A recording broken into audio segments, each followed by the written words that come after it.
Well, hello there, everybody. Good Sunday morning to you. It's time for chatting with Charles, and I have with me the awesome Fruitcake Tony. Tony, how are you this morning? Good, Charles. How are you, sir? I'm doing well. I've got to answer E. coli's question. I've got a cup of coffee in my hand, and I'm doing well. Absolutely. I have one as well. Good to see you. It is good to see you. We had a good show last night. Really enjoyed it. Thank you. Thank you. Thank you for the invite. You are so welcome. It's no secret that you and I've been trying to do this for quite a while, I know and for sometimes weeks and golf months gets in the now. way, and we can understand that. I know. I know.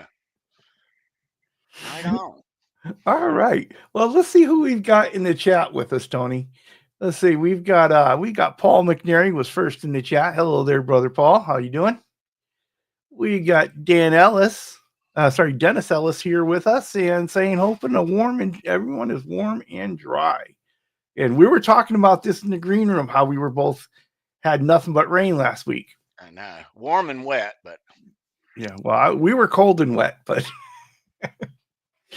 and I've got Cushman NYC here saying sup to all the peoples. And where Cushman is, Dan Gorman is soon to follow. So welcome in, Dan, saying hello to everybody. And of course, our buddy E. coli asking us all what we're drinking, which we answered. Let's see. We've got Vox Guitar Rock saying what's up, everyone. We have Luke. We have Martin of L&M Guitar Corner saying, "Hey, everybody, how you doing?" And not too far after him, we've got Dastardly Dave saying, "Sup all," and they're just talking in the chat, waiting for us there, Tony. nice. I And see we got that. Wayne McConnell saying, "Hey, everybody, good morning." Well, good morning to you, Wayne McConnell. And we got Stephen Monchmaselli. Yeah, this fella has been through quite the move. Moved all his stuff on a cart from one house to another, a little bit over time for a year. He put out a great video of it. We enjoyed that. And of course, we got someone that you know pretty well here, Tony. We got Charles Green in the chat. There's Charles. Welcome in, Charles. Good morning Right to you. on. Looking for a package here, Charles. Let's see. Who else? We got Josh Tanberg saying evening all, or good morning. So it is evening for him and Martin over there. Josh is in Germany and Martin's in Austria, so a little bit of a time difference. Nice. And we got my brother, Ed R. Nugent Jr. there in the chat saying hello to both of us. Well, hello. Good morning to you, man. And we got Marcia Marie, my fellow Texas, saying howdy, y'all. Let's see. We got Ben Coombs in the chat saying yo, Charles and Tea Cake. Right on, Ben. We got Eddie Fay in as well, saying hello to both of us and all our friends in the chat. We got Steve Reeser saying hi, everybody. Let's see. We got brother William De Silva out there in Oregon. He does all that fancy glass blowing stuff. And Yeah. what a talented artist. Yeah, he is. Let's see. We got Mitch Heyman. What Mitch Heyman is going on here? He's saying hello to both of us and the folks in the chat. We got Blackjack Guitar saying hello to us and all the chatsters. We got Brian from Searching with Tone. And Ben Coombs is giving us a weather update. He says it's been snowing for 24 hours straight there. Wow. And Michael Krause finally on a Sunday watching all the snowfall. Well, welcome in, Michael Krause. We're glad you're here. We got JP Page 2, our resident amp expert. Appreciate you, buddy. We got the West Coast of Canada up with Hit Metalworks. Hello, Ken. How are you?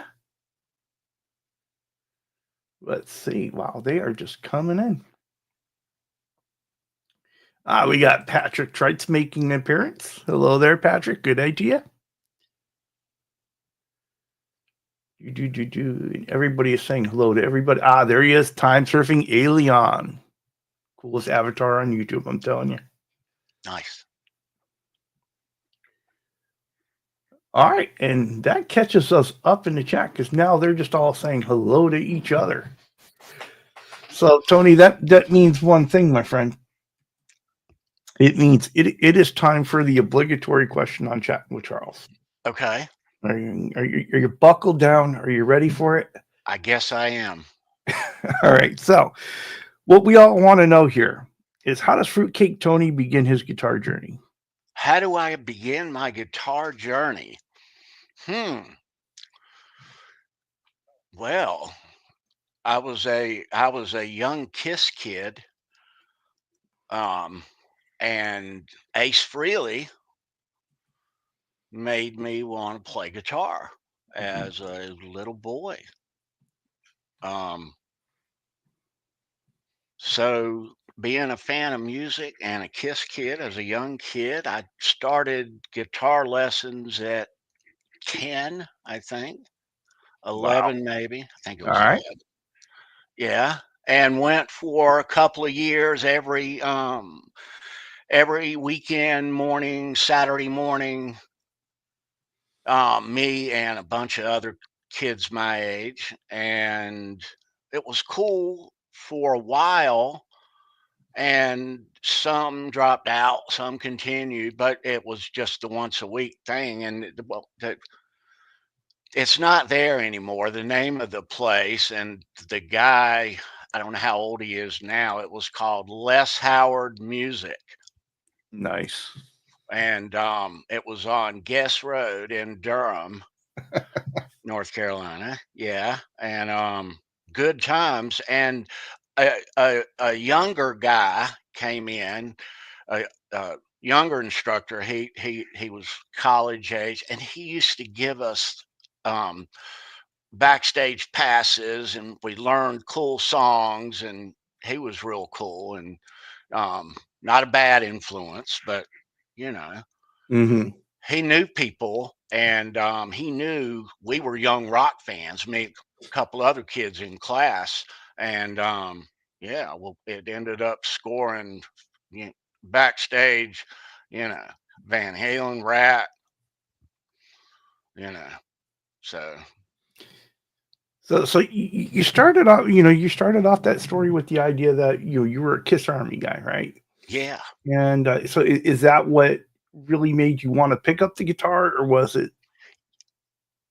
it was at that point, um, but during a year or two after that, a neat thing happened. Um, when I went over to Raleigh to see Boston, the Outlaws, Poco, Mm-hmm. and there was another band. Oh, Van Halen. Okay. Mm-hmm. And so after getting Van Halen 2, hearing Dance the Night Away, Mm-hmm. at that point, I became a big Van Halen fan, as you know, still am. Oh yeah, for sure. Um, but that's where it started. But all of a sudden, how you played guitar just became really exciting. Things were changing, you know. Mm-hmm. You had all these hammer-ons and all these harmonics, and what is all this? This guy's doing all these things on the guitar. Holy shit! Oh yeah. And all of us felt that way when we discovered it. But then it was like, wow. It's like, man, it was far more and innovative more, but really in a cool manner than anything else out there already. I Mm-hmm. mean, there was a lot of, but not, I mean, that was great music, ACDC, Rush, whatever. But no really guitar players that stood out. There were great guitar players in the world, the Claptons and the Becks and all like that. But to a young impressionable kid who's trying to learn the guitar, Mm-hmm. and a big music fan all the while too, fueling it. Um, the Van Halen made it. It was like, yeah, this. And um, I think everybody became a Van Halen fan at that point, you know? Hmm.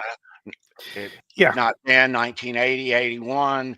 They were the biggest band, you know, non-commercially, but they were the biggest rock band on the planet. There was a yeah, there was a change. There was a one of the things about Van Halen, there was a bigger sound, right? A much bigger sound, and it was harder driving, and it just grabbed you.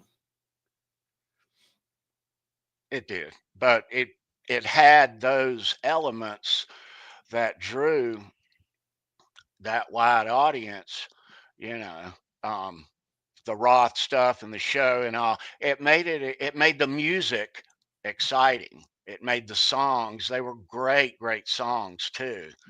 Um, Charles Green chiming in, Ryan. Yes, all roads. Van Halen, "Summer Nights" is your song.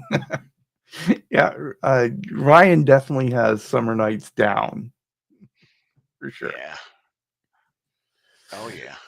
Well, that's great. And so my understanding of it is not only you're a guitar player, but you're a bass player too. Well, yeah. Yeah, I love playing bass. I've done that, you know. I guess I shouldn't be ashamed to say that now, but for 3, 4 years now, that's my go-to, you know. I've got a couple of them now, Hmm. and, yeah, dude, I like the bass. After playing the guitar your whole life and having lots of, um, everybody's had a lot of guitars, Hmm. we can play show and tell if you want, but you know, guitars come and go and all like that. But to play the bass, I always wanted to, Hmm. I'm going to get around to it, you know, but I finally did, and I really like it, you know. Um, it's opened up, new worlds to me where you're locked in kind of as a guitar player to whatever degree your whole lot in like wow, the bass tones and the bass tabs, it's much easier to read bass tabs in real time than a guitar tab, and I can't read a guitar tab in real time and play it in real time, but you can do Right. that on the bass, with the four, and I dig that, you Well, know. and I think if you really look to like all your songs, all your favorite songs with a really great guitar solos in them, the other thing they have in common with them is that they have this incredible bass line, Hmm. right? Yeah. And so we got William Silva saying bass is a fun instrument, and Stephen Monteficelli, he had ordered a bass this week, so he's getting ready to mess around with one. Yeah, nice. So what was the bass an early on thing for you, or did it come to you later after years No, of playing? Or it came later, it was like I'd love to play the bass, you know. Mhm, um had a bass amp in there. um used to use acoustics on the bass amp, mhm, and but always wanted one, so I got the T-Bird. I got the big bird, and mhm, yeah, so I got another one a couple of years ago, and I got a Mustang bass, and I like it. I like the littler profile, and I'm not constantly banging it on, love it. Well, Herb of Fireside Studio says, "Tony, I love the music and whatever it takes to give the music life. I'll pick up a bass or fire up the keyboards in a heartbeat." right on. And that's, and that's cool. It's all those instruments together that make the music just awesome. So, and Ian says he owns two basses and a GK combo bass amp. Is that a Galen Kruger? I imagine. So, so the bass came later, and so how did that decision get made? How did you decide to okay, okay, not only do I want to do the guitar thing, but I want to do the bass thing as well. Well, I mean, it turned out to be kind of a natural thing. It wasn't physical. I thought I could just jump on the bass and it just, you know, but it wasn't that way, bigger frets, you know, um, it just it wasn't as easy as at first as I thought it was going to be. But Ryan's messing with us a little bit here. He wants to know what time we're going to have that 10-shot trivia. not today. Uh, I love that. And Ben says he thinks the last time he played his bass was the time he played a gig. Okay. I know. So so we know you as a guitar player, and we know you as a bass player, and we know you as the guy with this outstanding pick collection, right? And Okay. so, and I know we all go to concerts, and we all, we all hope we're lucky enough to get a pick, as they're thrown out in the audience. But you have made this into somewhat of an art form. How did that come about? Well, it when you go to concerts as kids, and your artist is up there, and man, it'd be cool to have one of their guitar picks that they're playing with tonight. Hmm. And oh, they shit, he's got 2 dozen of them taped all down his microphone, all over his guitar. He's got plenty to spare one for me, sure, you Hmm. know. And it starts like that, and we used to go. We used to go as kids to a lot of concerts, a lot of concerts. Um, seemed as a kid seemed like weekly. It probably wasn't, but regular. All the all the shows, and you get, that's how it starts.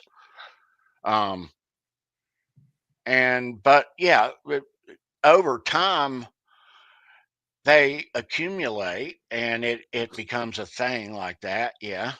Um,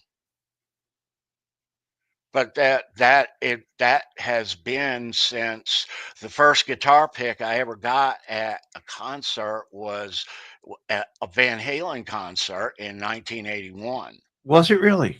Yeah, that's the first ever. So that is what started. Do you still have this pick? Uh-huh. Yeah, That's cool. it And was so this is right. the pick that Yeah, started it all, huh? the pick that started it all.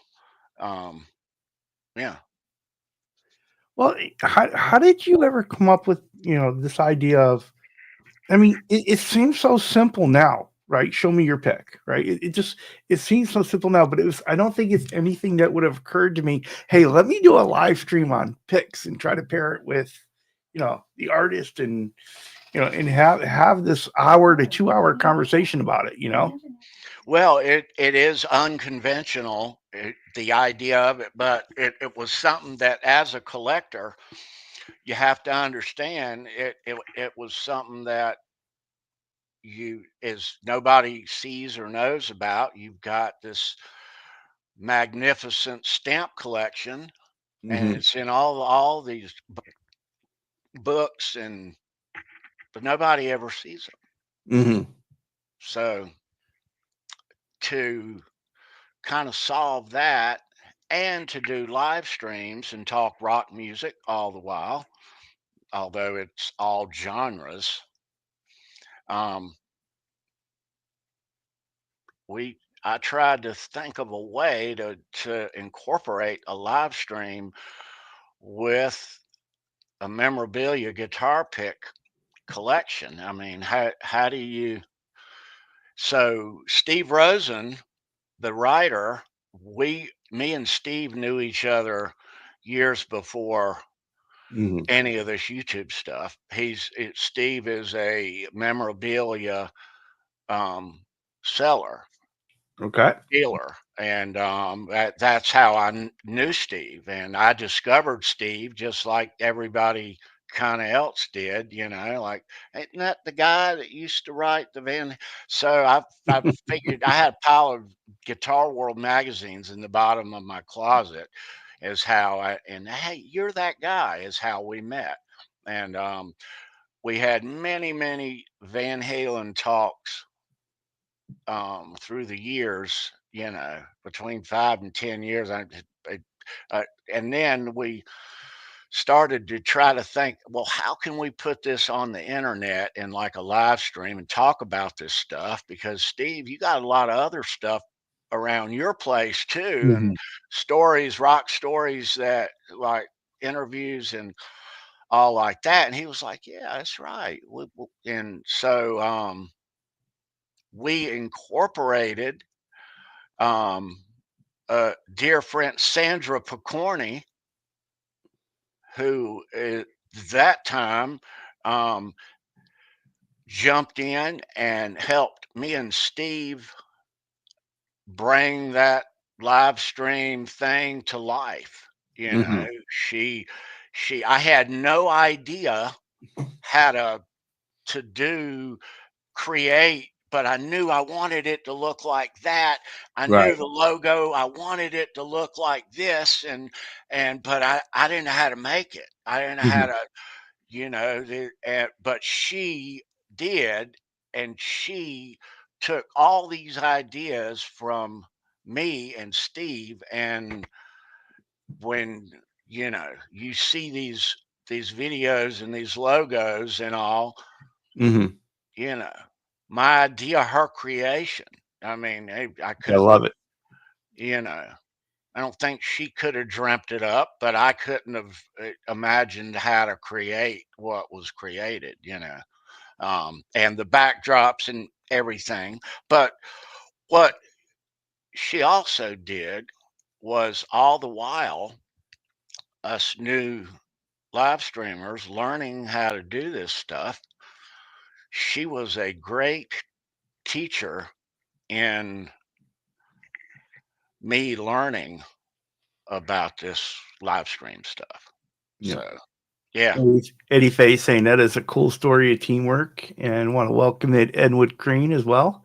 But it is, it's one of the things, the community of people that you have to draw from here, and that you can, and how we all work together to make stuff happen.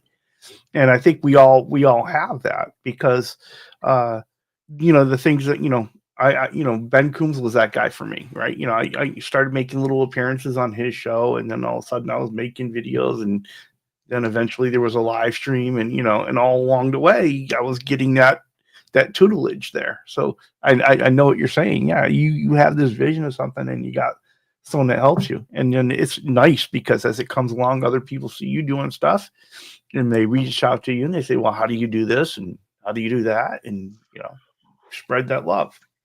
yeah, yeah. I know.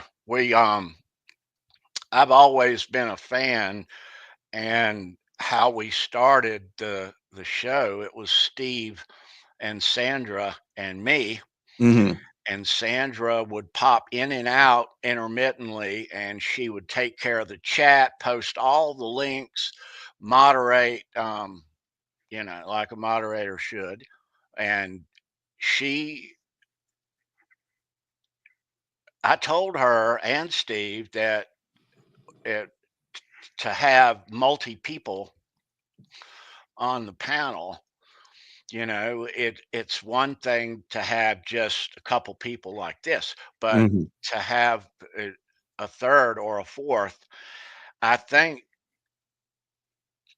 added a nice other. Um, so you get different opinions, different personalities, um, you know, and with that, it's not everybody can show up every week, of course not. Right. So you get to see who can come and who can and who's going to be there. But every co-host that I've ever had on the show when Sandra and me and Steve started um, has happened very organically Hmm. with getting to know the people who watch, people in the chat, For sure. um, and is how I met all you fellas. Hmm. Charles, all the guys who have hosted on on mine. Yeah, that's I love how it. it happens. Yeah. I love it. It is just a great story of community. It really is. Well, brother Ed has a question for you. He wants to know if you've got a go-to or guitar bass, that one that you reach for all the time. My my Mustang bass. Gonna love it. Um, yeah. If there's something in my head that I want to grab a guitar on, what happens? I don't normally plug up. I grab an acoustic, clomb the little thing in my head, and that's that. But when I do get in the mood to go electric, and that's fun. But the thing with me, Charles, Mhm. is eh, I did with with the bass. It happens too. You plug in, you look at the clock, 7:30 in the evening on a Friday. Yeah, cool. And all of a sudden, you look back up. You barely had a sip of Coke Mhm. out of your can, okay? Right? And it's 1 a.m. You know. Yeah. Um, Yeah, I think we've all had those moments, and I know what you mean about when you're talking about reaching for the acoustic bass first too, right? Is that I will pick up my Guild acoustic first, and just because I don't have to plug it in, I don't have to do anything. It's going to make the sounds you want it to make, and I wouldn't say it's necessarily my go-to guitar, but it's the one I do grab first. It's kind of weird that way. yeah. Right. Right. Yeah, it is. I mean, I love my acoustics though. Well, and if we take our conversation back to talking about Steve Rosen and the stories that Charles Green tells, Eddie Fay's got a good tie-in to that, and he says he just saw Becoming Led Zeppelin, and he learned some things he didn't know, and he wanted to know, are there things that you recently learned about bands that you like, and does it change your admiration of them? For me, no, it does not. I think I've been very level-headed there. I don't, I like the artists for their music, for their art. I don't give a shit what they do off the court. I love all music. I love all genres. What I really, really like that. But yeah, no. Um, Well, that's kind of the tack that I've taken with, because there are some artists that I absolutely love their music, and I just can't stand them as human beings. yeah. Yeah, and I try not to look that into. I know there's some, the story, and I know all the. But I mean, if they put good music out, and I bought the music, I didn't know then a lot of things that I know now. mhm. I still love the music then. Do I love the music now? It's not going to change. My soul that likes that song isn't going to change its opinion because my brain doesn't like the individual. Um, so um, yeah, no, there's, I learned so much, but doing these shows too. Mhm. I mean, we cover a new band artist each week, Right.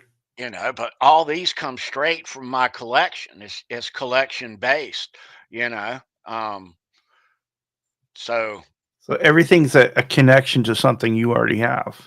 Yeah. it is, but it is nice to talk and explore into the careers and the music and the songs and the lives of these artists and players that we talk about.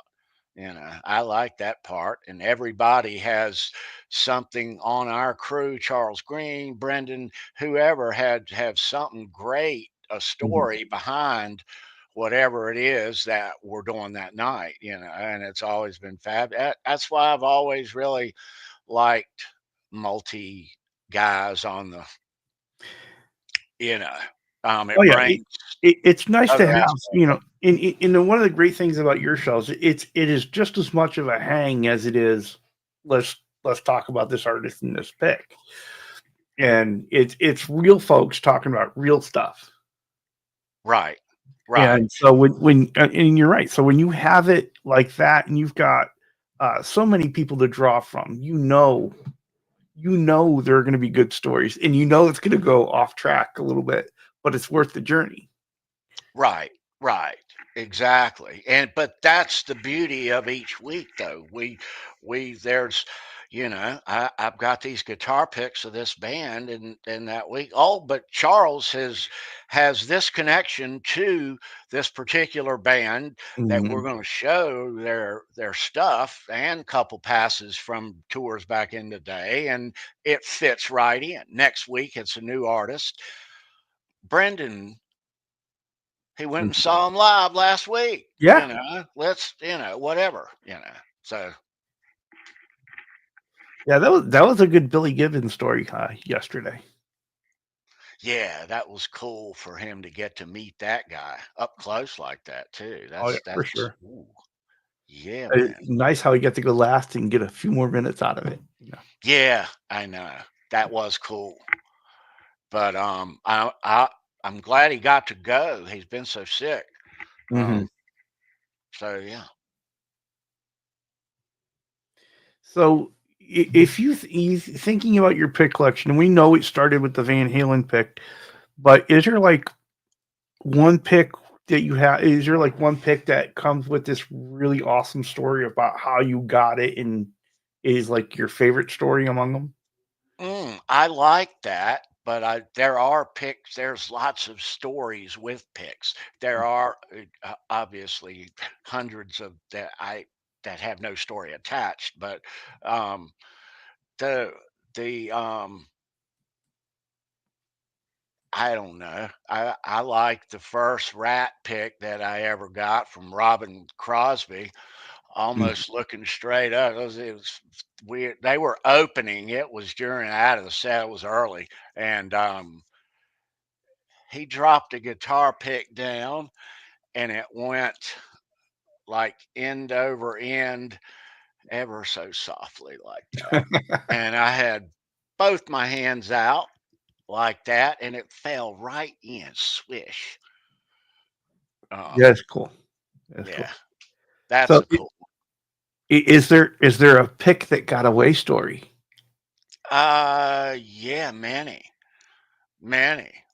You know, um, lots of picks that got away. Um, the guy beside you or the girl beside you, and they're almost crying because they got a guitar pick, and you're sitting there seeing this, and you're almost crying because they got it too. You know. But no, it there's lots of pick. I remember the first Bon Jovi show in '84. They were the opening act for the Scorpions, and Mhm. Richie, after his set, chunked his guitar pick into the audience, and it went like 10 or more rows, and it was high and long, and nobody had a beat on it. Nobody got it. It was gone. It was a long one. Yeah, it was a home run. It was like, Mhm. well, I had an idea of about, I was up near the stage. I had an idea of about where it ended up. Okay. So when they finished their set, everybody's gone to buy a hot dog.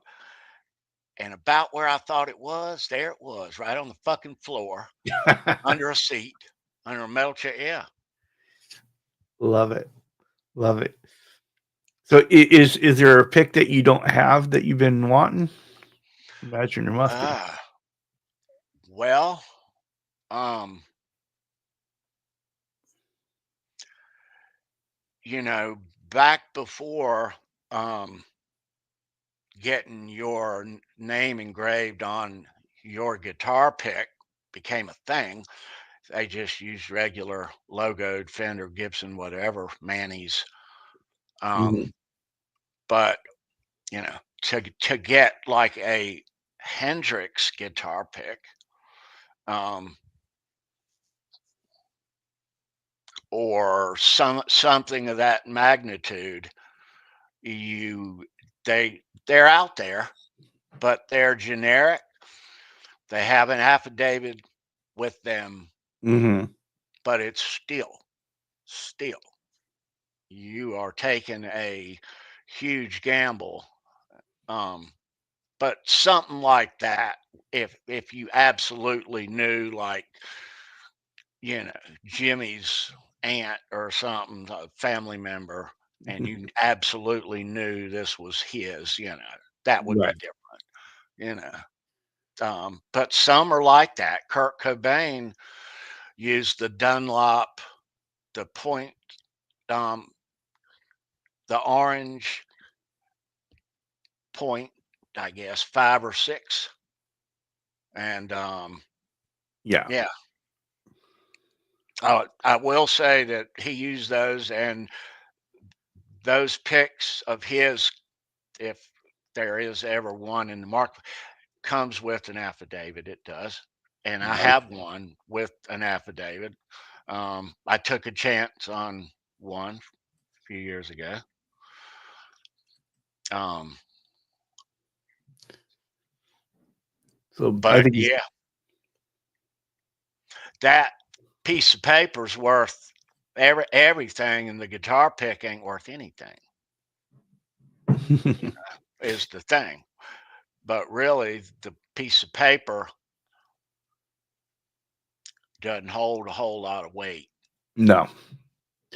Well, Monch here has a pick story. He says, I got a BB King pick. He handed it to my buddy's wife, and she gave it to me. And but it's his Nice. only celebrity pick. That's a pretty good one to have. That's the best way to get them, straight from the artist, you know. But there is an art to going to a concert and scoring a guitar pick. All You know, right. You gonna we school used us? to. Yeah, you ready? I'm ready. I got my notebook out. All right. So if you're in a arena, you must be in the lower level. You have to have a lower level ticket, not an upper level ticket, a lower level. Anywhere in low level is fine. Before the main act, or if you're wanting to, let's say you're at Van Halen and you want to be near Eddie's mic, Mm-hmm. okay, you're going to position yourself up the main aisle that goes around up beside the orchestra, the main aisle. You got like 8, 10 steps. The lights go off. Mm-hmm. You skip down, you rush the front, it's already a surge. There are no seats anymore at that point. That those assigned seatings, it's just a mob at that point. So you had better, while those lights first went off and everybody's deciding what they're going to do, you Mm-hmm. had better hustle your ass down front quickly. And we did that many, many, many, many, and it was a sprint in a Right. lot of cases. And but we it, more times than I can count ended up right in front of Eddie's mic. You know, so that was the goal. And but sometimes it ended up I ended up on Mike's side a time or two. I don't know the circumstances of why, but you point is you don't sit in the seat that's on the ticket. You Right. know, you get to where you can get close enough to where you can get a guitar pick. Um, yeah, Got to be close up stage in order to get that. that is, and a lot of artists are very, very nice to chunk their guitar picks, gladly out to their loyal fans here in the front row. And, Mm-hmm. I mean, graciously they do it. Rick Nielsen, Michael Anthony, Eddie Van Halen. Um, yeah. Um,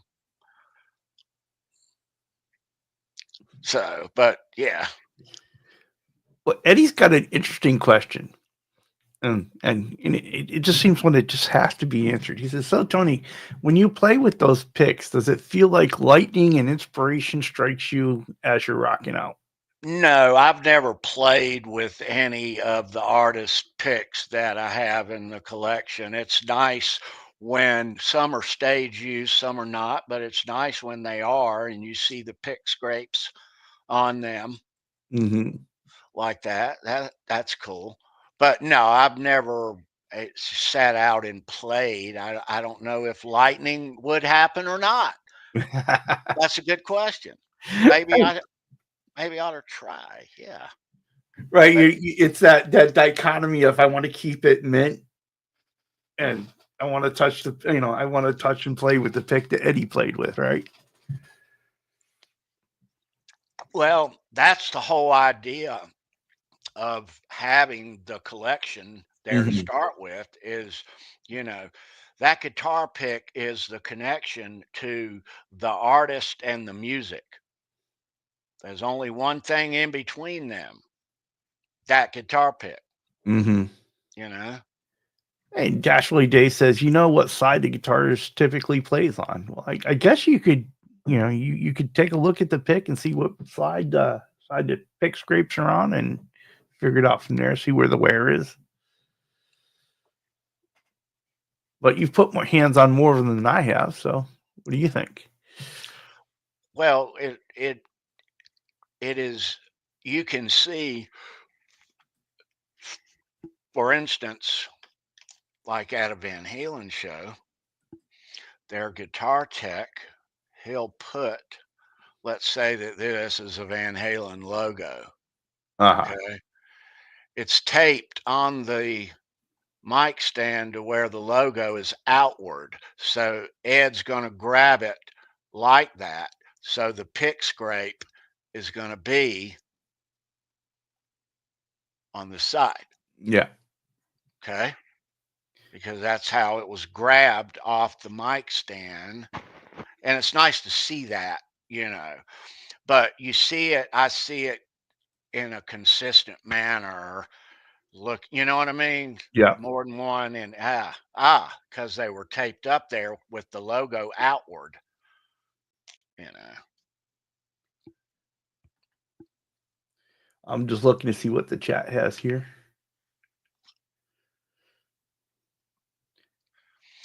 Seems like that a lot of people in the chat are in the snow.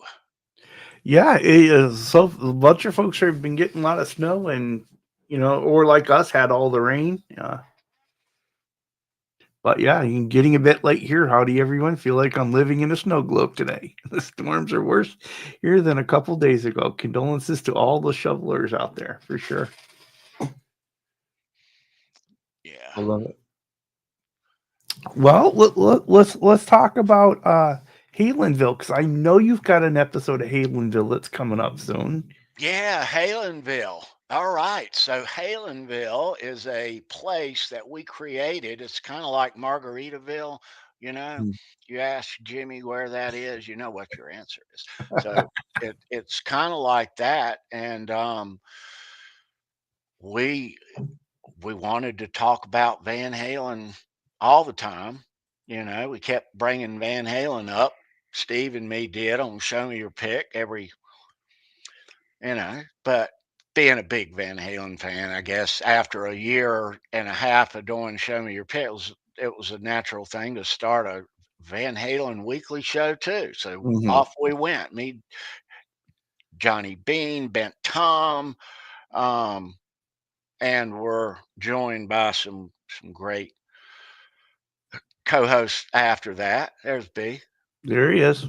and was a lot of fun, and we did it for 200 weeks. I don't know how many weeks, 2 3 years.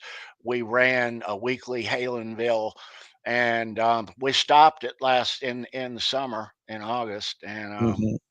we've done a couple since, but we'll do them from time to time. But we do have one upcoming with the David Lee Roth box set coming out, and I'm super, super stoked about it because I'm a big Dave guy. Oh yeah. Yeah, man.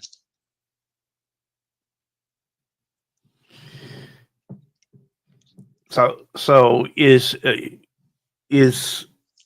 I forgive me for not knowing this, but will you have the box set in hand by that time? I hope to. It's released Friday the 21st. We're doing the show Tuesday the 25th. All right. So I would trust that everybody has the box set in hand. One of us already has it, and it's not me. And it's not Brendan. Um, one of the one of the special guests already has it in hand, and he's already done a show about it too. Well, how about that? The Paltrowcast, Mr. Darren Paltrowitz. Yeah. Um, So, do you have what's kind of the plan for the show? Are you going to run down the tracks? You're going to. I don't know. We're gonna Benny Oral from Mean Street, Mm-hmm. North Carolina's premier Van Halen tribute guys. He's going to join us too. He's the lead singer of that group, and we're going to talk about this album, these albums, what the differences Mm-hmm. are, hope to, in the original and the remaster. So curious to hear what that is going to sound like. Um, the old Charles Green and me spoke about it. We had nothing wrong with the way the others sounded already. Right. You know, the production on them. So we'll see. Yeah. But now Charles Green will join us also. Um, that's the 25th. That's a week from Tuesday. All right, so mark your calendars, folks. The 25th over at Fruitcake Tony's channel. New episode of Halenville coming out. Yeah. Dave's headlining the M3 festival this year in Maryland. That annual thing up there. I always see it and see the lineups each year, but Dave's coming out of retirement. You know, I'm Mhm. I'm excited about that. I hadn't heard anybody make too much about it, but let's realize that we hadn't seen Dave on a stage other than one of these whatevers, but since he was the opening act for Kiss during the last Kiss tour before COVID shut everything down. Well, I That know. was the last time Dave was active. Yeah. So we'll see. We'll see. I'd like to go to that too. I'd like to round some guys up who are near me, Charles, and get Mm-hmm. Ed, Brendan to go south out of New England and Maryland, and us all meet and go to David Lee Roth in the M3. I think that day there's Slaughter, Winger, Cinderella. Um, yeah, That sounds like fun. yeah. Yeah. Well, we're coming up. We got about 10 more minutes left here, and so what's in the future for Fruitcake Tony and the Fruitcake Tony channel? Ah, well, over on YouTube, we'll continue to do weekly Show Me Your Pick episodes every Saturday at 9 p.m. We'll be Mm, there. That's so much fun. That's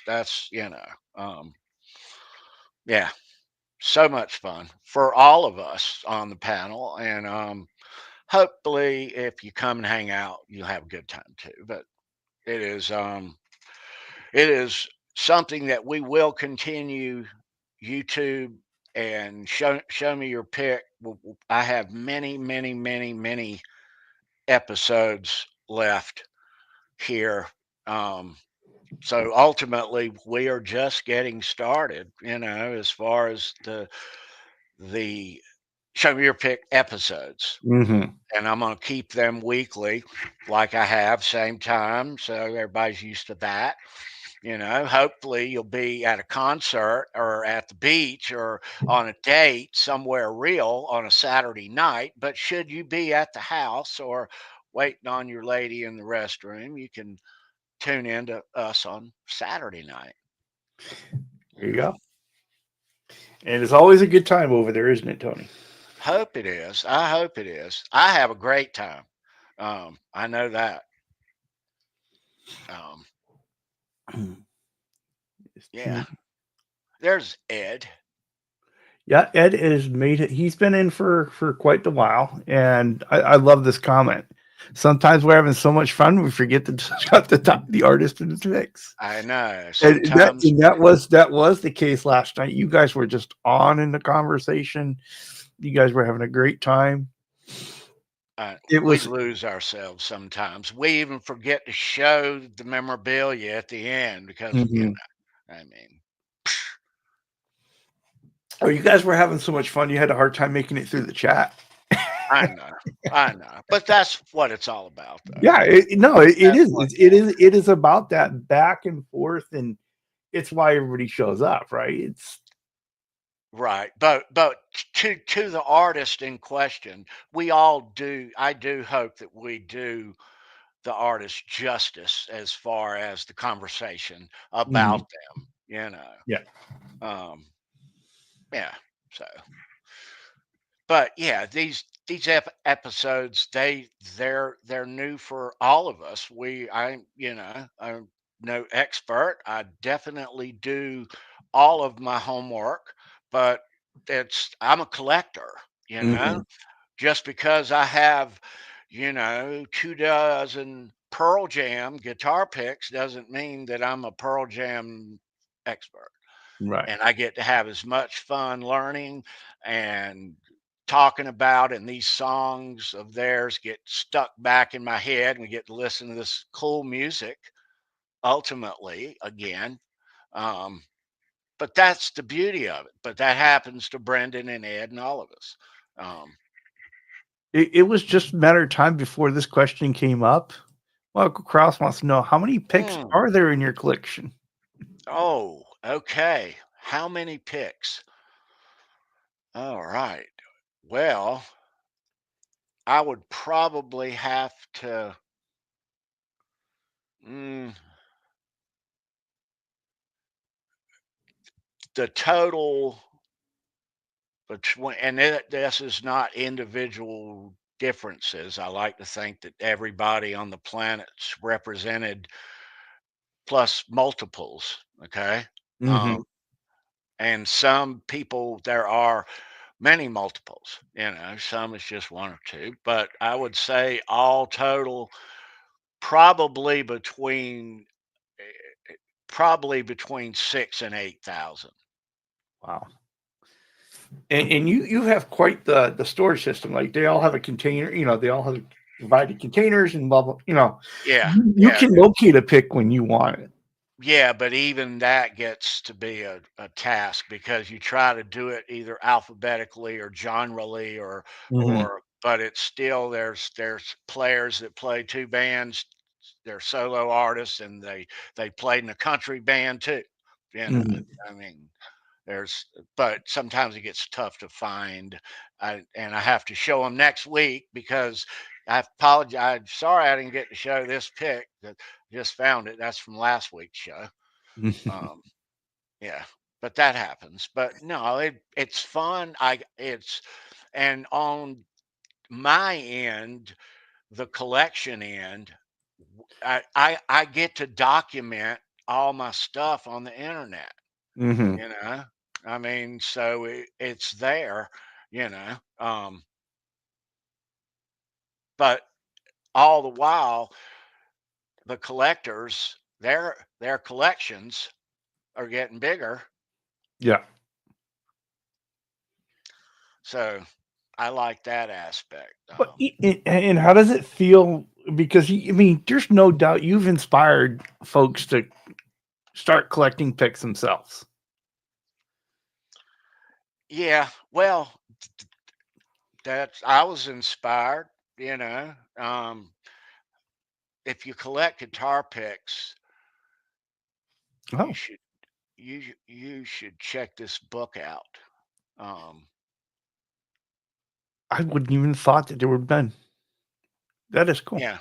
So ultimately, you get like a catalog of all the bands and all their picks and all the eras, et cetera, et cetera. And this is what this is. Mhm. And this guy right here, he's been on the show. He's a cool cat, and he's one of the biggest collectors in the world. Um, and they even have like a convention that they get together, like a, I don't know, pick nerd. Pick nerd What do you convention or call it? collectors convention? Yeah. But so in this book, you can see the collectors. There's Steve Rosen, Uh-huh. second from the right. Yeah. Um, and they have this every year. This was out. They had this particular one of the guys has a house out in Malibu. Must be nice. And went and they all met out there, all the guys who were at least West Coast guys. Um, but yeah, there's little tools like this on the internet. You can get this book. You can find it in a link off of my live streams. It ain't hard to find. Brian's a cool cat though, and this book is nice if you collect. But there's different tools and stuff like that out there for you if you collect. Next week on the show, speaking of collecting, we're going to do a show not on an artist at all, but I'm going to really show and explain how to get a guitar pick collection started. If you got a couple, how to display them. I got some stuff of how I used to display them Mm-hmm. when I used to compartmentalize the stuff more and not have it so grand anyway. But there's different ways that you can show and display your stuff in your home, whether Mm-hmm. that's on a shelf or on the mantle or in a curio or whatever. um, Needs to be seen. It's like a guitar in a case. Fuck that. Put it out. you know Well, you're more likely to grab it. do you have a favorite pick? Is the question in the chat? A favorite pick. um yeah, I do. And the first guitar pick I ever got at a show, for me as a young Van Halen nut, it was thrilling. It was beyond thrilling. It was 10 Christmases times 10. Mm-hmm. It was. I mean, I can't describe. And to look up and look down and see that this, actually caught it and it's got a Van Halen logo on it. That was cool. And I looked up and Ed's grinning. You know, that was cool. That was really cool. Love So, it. Yeah, the acknowledgement. Not only did you get to pick, but the acknowledgement from the artist that you got it, right? right, right, Yeah. And you right, had that moment. right, right. But That- yeah, that has to be the favorite. I mean, they're all a lot of all the ones it shows are, your favorite. Um, some you had to work for, you mhm. know. Um, yeah, Well, Tony, you know, we have gone through an hour a lot quicker than I ever thought we were going to.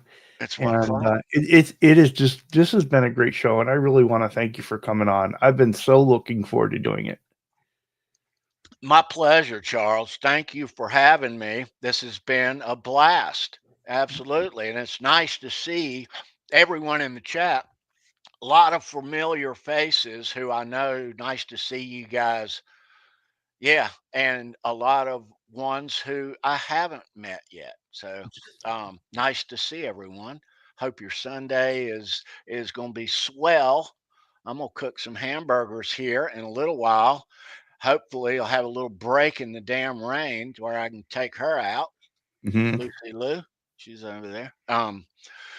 But then later on today, 5 o'clock, I'm gonna cozy up, get everything done, and crank up the volume to the OU812 crew on Yeah, YouTube. definitely. That's where I was going to go here in a minute. We got Music Therapy Labs following us here and getting ready to start right now. And then got to go over to the OU812 channel, check out the Sunday Jam. Always a good time. Yeah, And of course, if you go later tonight, Ben Coombs is having his edible adventure during the blizzard.